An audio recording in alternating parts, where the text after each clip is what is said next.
How to recover deleted files from SD card on Android phone. So let's get started. Disk Drill is a data recovery tool that can scan SD cards and other types of storage, search for lost or deleted files and save them to your computer.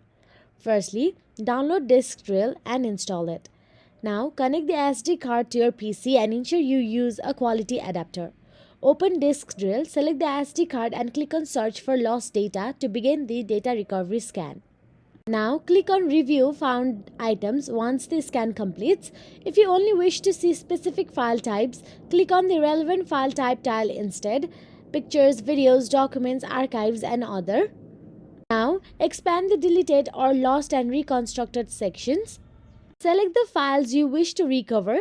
Disk Drill displays a preview of the currently selected file, but you can manually preview any file by clicking the eye icon next to its file name and click on Recover.